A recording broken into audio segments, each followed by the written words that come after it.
The author speaks of a woman who worked in a restaurant and was always depressed because her income was very low. The author advised her to change her perspectives. He told her, "For the next week, imagine that you are not just serving food, but rather satisfying people's hunger and bringing them joy." When that woman started viewing her work as service, her behavior transformed, and it was seen that her tips multiplied several times over. That is to say, when the intent behind work is service, wealth increases automatically. The second part begins. Insha'Allah, the link to the first part can be found in the first comment of this video's comment box. Chapter 7. Why we often knowingly cause our own financial loss and the way to escape that trap. Chapter 8. Maintaining integrity, how the flow of money increases when you honor your word. Chapter 9. How to make every financial decision with confidence by letting go of worry. Chapter 10. Techniques to transform small obstacles into strength on the path to achieving big goals. Chapter 11. How to create more abundance for yourself through helping or serving others. Chapter 12. Creating a master plan for life regarding money and achieving. Have you ever noticed that whenever a big opportunity comes into your life or you make a significant income, some strange trouble follows immediately after? Perhaps a pointless expense crops up, or you make a wrong decision that causes all the money to slip through your fingers? You might think this is your luck, but Maria Nemeth says this isn't luck, it is an invisible trap set by your own brain. Today we will learn why we pull our own feet back just moments before succeeding. The core message of this chapter is each of us has a financial comfort zone. Whenever we start earning more money outside that zone, our subconscious mind gets scared. It starts thinking, will I be able to handle this much money? From this fear, our mind makes us do things that drive us back to our old poor or needy state. This is called self-sabotage or destroying your own success. We think we all want to be successful, but a startling fact in this book is we are actually all afraid of success. We fear that if we succeed, our responsibilities will increase, people will ask us for money, or we will lose our old friends.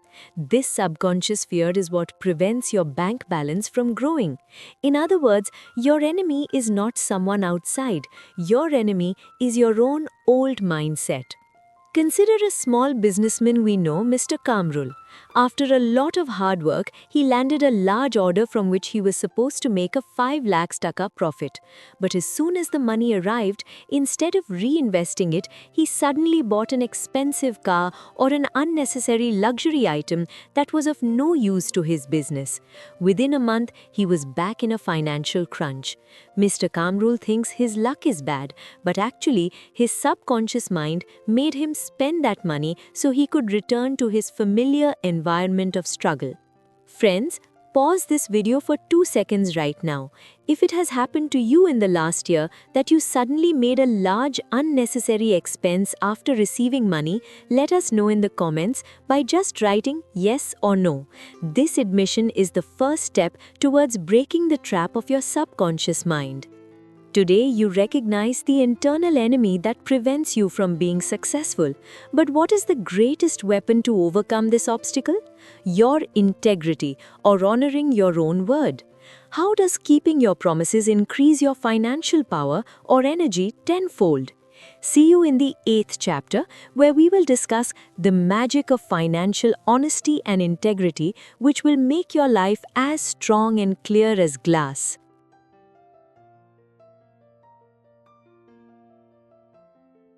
Chapter 8. The Power of Financial Integrity. We often wonder, why doesn't money stay with us? Why do we plan one thing but end up with a completely different result at the end of the month? Maria Nemeth says a major reason behind this is our lack of integrity. We break the small promises we make to ourselves, and the impact of that falls directly on our bank balance. The core message of this chapter is your loyalty to yourself is the source of your financial power. The author doesn't view integrity merely as honesty, she sees it as wholeness. Imagine a wheel with a small crack in one spot. That wheel will not rotate smoothly. Our lives are exactly the same.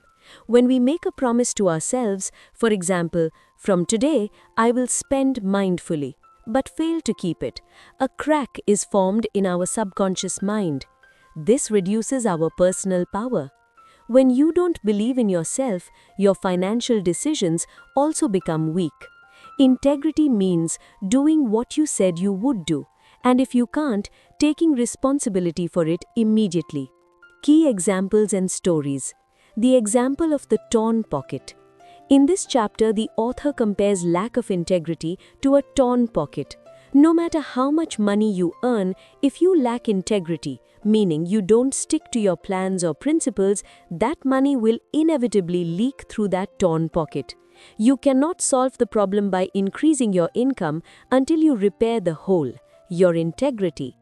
The story of Jim. The author gives the example of a client named Jim who earned a very good income but was always in debt. Nemeth noticed that whenever Jim went for coffee with friends, he would say, "I'll pay you back tomorrow," but he often forgot.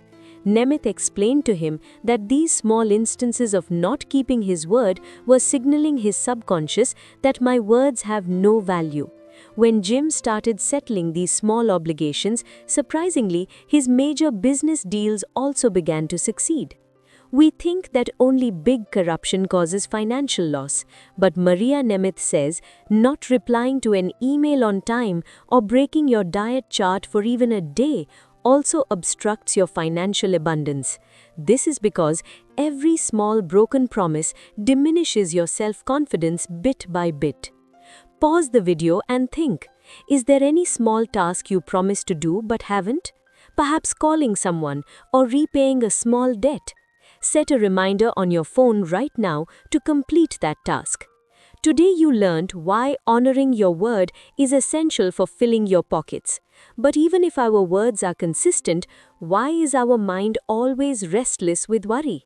Why do we suffer from an unknown fear before money arrives and after it leaves? See you in the 9th chapter, where Maria Nemeth will reveal the true path to freedom from financial worry, knowing which will allow you. Chapter 9. Freedom from Financial Worry. Whether you have a little money or a lot, does an unknown fear and worry always follow you? We think that having a lot of money might make this worry go away, but Maria Nemeth says that worry actually has no relationship with the amount of money you have. It is a mental habit that robs us of all our present joy. Today, we will learn how to get rid of that lifelong fear. The core message of this chapter is, worry is not a solution. It is a form of imagination about something that hasn't happened yet. The author teaches a profound truth here. We don't worry about money, we worry about our survival security. Our mind constantly paints pictures of imaginary lack or danger in the future. Maria Nemeth states that when you worry, you shut down your creative brain. As a result, the problem you could have solved with a calm mind appears even larger due to anxiety. The real realization of this chapter is not to deny worry, but to recognize it and regain control in the present moment. Key examples and stories. The example of the tiger. The author explains that our brain reacts to worry as if a real tiger is standing in front of us. In ancient times, when humans lived in forests, the stress hormones released upon seeing a tiger are the same ones released today when we see a low bank balance. The author says, your bank statement is not a tiger, it is just some information, but we label that information with fear and make ourselves sick. The story of the aircraft pilot. The author gives the example of an experienced pilot. When a mechanical fault occurs or stormy weather hits, if the pilot starts sweating or trembling with worry, a crash is certain. But a successful pilot observes the situation calmly and follows the necessary steps, checklist, one by one. Nemeth says, handle your financial life like a pilot. Instead of worrying, look at the data in front of you and decide what small steps can be taken. We often think, I'm worrying because I'm responsible. But the author says, worrying is actually a form of laziness, because when you worry, you aren't doing any effective work. Instead, you're just spinning in a mental labyrinth. A responsible person doesn't worry, they plan and start working. Pause the video, write down in the comments the biggest fear regarding money that is currently spinning in your head. Now ask yourself, if this actually happens, what is the very first small step I will take? Write down that step and notice how your fear diminishes significantly. Today you learned how to tame the tiger of worry, but when a major obstacle of failure appears on the path to your goal, do you lose all your courage? How can you turn that obstacle into a ladder for your progress? See you in the 10th chapter, where Maria Nemeth will teach strategies to transform obstacles into strength, knowing which will make every stone in your path a milestone for your success.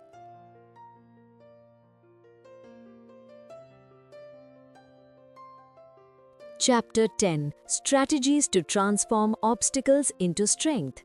Whenever we start a new business or set a big financial goal, why do obstacles seem to appear from all sides? Someone might discourage us, or a sudden financial loss might occur. We often think, maybe luck is not on my side, and give up halfway. But Maria Nemeth says that these obstacles appearing doesn't mean you are on the wrong path.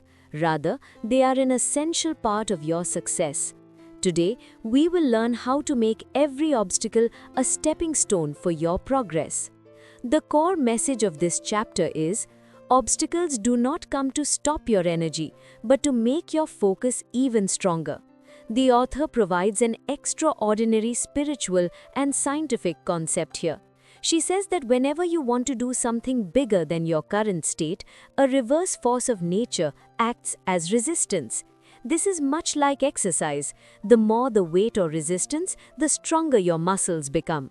According to Nemeth, obstacles actually test your ego. When you stand before an obstacle and face it calmly without complaining, your internal financial energy becomes denser and more powerful. Key examples in stories. The example of the river flow and stones. Maria Nemeth gives a wonderful natural example. When large stones are thrown into a calm river, the water does not stop. Instead, because of those stones, the calm water roars and becomes intensely dynamic. Similarly, the financial or social obstacles in your life come to awaken your latent talent. Without obstacles, the speed of your success would be slow. The aeroplane metaphor. The author reminds us that when an aeroplane flies, it doesn't fly with the wind, but against it. It is because of that air resistance that the plane can lift off the ground. If you can use the obstacles in your life like that air pressure, you too can reach the heights of success. An obstacle doesn't mean stopping. It means it's time for you to apply more power and rise higher. We think we are unlucky when obstacles arise, but the author says if there are no obstacles in your path, know that your goal is too small. Big goals will inevitably face big obstacles. These obstacles actually verify whether you are worthy of that big success. That is to say, the appearance of an obstacle means you are on the right path and moving towards great success. Pause the video. What is the biggest obstacle in your financial path right now? Perhaps a lack of capital or someone's lack of cooperation. Now write in the comments, what is one small thing you can do today to overcome this obstacle? Remember, when you take action, the obstacle becomes smaller. When you worry, the obstacle grows larger. Today you learned how to build the palace of your success with the stones of obstacles. But how far can you go alone? How is it possible to multiply your own abundance through helping or serving others? See you in the 11th chapter, where Maria Nemeth will reveal the mysterious relationship between service and abundance, knowing which will... Chapter 11: The Mysterious Relationship Between Service and Abundance. In this part, Maria Nemeth teaches how dedicating yourself to a greater cause, Moving beyond narrow self-interest can cause money to flow into your life like a flood. We always think, what will I get? Or what's in it for me? But Maria Nemeth says that constantly thinking about your own interest is actually a form of poverty mindset. Have you noticed that when you try to save money only for yourself, a kind of tension and sense of lack sets in? Today we will learn how shifting your focus from receiving to giving can turn the tide of your financial life. The core message of this chapter is, service is the best medium to circulate your financial energy. The author explains a profound spiritual truth here. Abundance is like a current. When you give to someone or serve selflessly, you signal to the universe that I have enough and I am worthy of giving to others. This mindset permanently erases the fear of lack within you. According to Nemeth, when you solve others' problems or add value to someone's life, money returning to you as a reward is only a matter of time. Money is merely a byproduct of your service. Key examples and stories. The example of the ocean tides. The author compares abundance to the ocean tide. If you take a bucket of water from the sea, the ocean does not suffer from a lack of water. Similarly, there is no shortage of resources in the universe. When you give to others, you actually connect yourself to the tide of that vast ocean. Nemeth says that money comes to you only to go somewhere else through you. The more it flows for the welfare of others, the wider the path for it to return to you becomes. The story of a waitress. The author speaks of a woman who worked in a restaurant and was always depressed because her income was very low. The author advised her to change her perspective. He told her, for the next week, imagine that you're not just serving food, but rather satisfying people's hunger and bringing them joy. When that woman started viewing her work as service, her behavior transformed, and it was seen that her tips multiplied several times over. That is to say, when the intent behind work is service, wealth increases automatically. We think that once we have a lot of money, we will then donate or help people. But the author says, when you maintain the mindset of helping others even amidst lack, that is when you break the web of scarcity and step into the world of abundance. Giving does not mean money decreases, rather it means making the vessel of your financial energy even larger. Pause the video. Can you help someone you know today, perhaps a junior employee or a needy neighbor in some small way? It could be some money or perhaps useful information or kind advice. Decide right now or let us know in the comments who you will provide a small service to today and how. Today you learned why being generous is essential for your own success.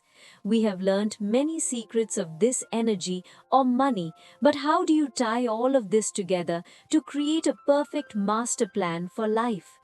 See you in the 12th chapter, which is the final and most important step of this book, The Master Plan for Financial Freedom, where Maria Nemeth will teach you the ultimate secret to staying in abundance for a lifetime. Chapter 12: The Master Plan for Financial Freedom. We read many books and watch many videos, but after a few days we forget everything and return to our old lives. Why does this happen? It's because we don't have a master plan.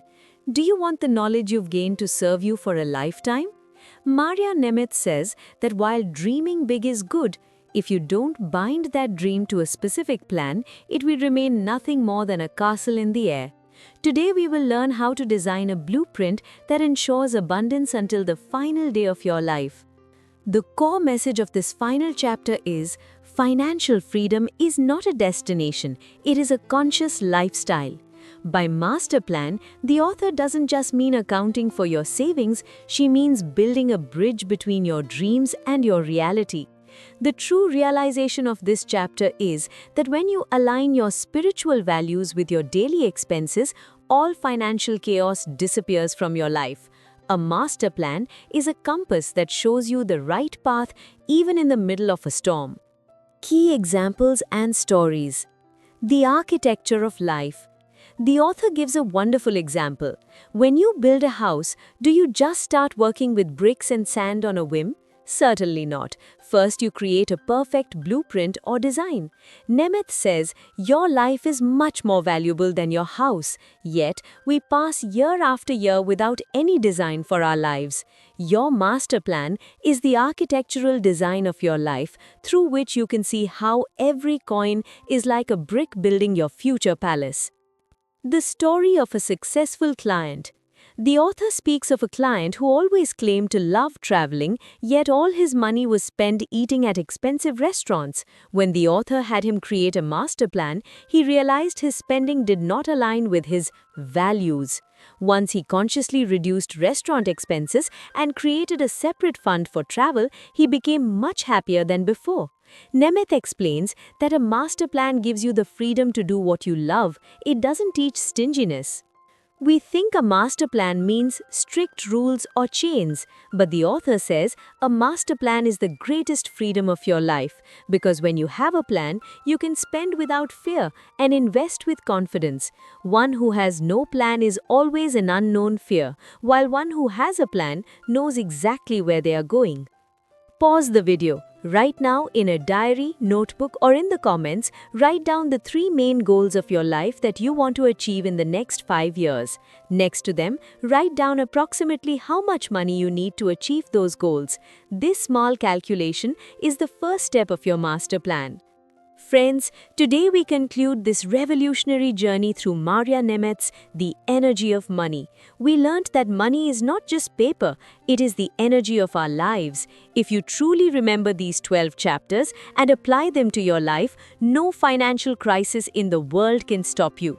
Remember, abundance is your birthright. You just have to learn to accept it in the right way. How did you like this long journey? Don't forget to share your favorite lesson from this book in the comments. See you in another video with the secrets of a new book. Until then, believe in yourself and spend your financial energy on positive work. Thank you.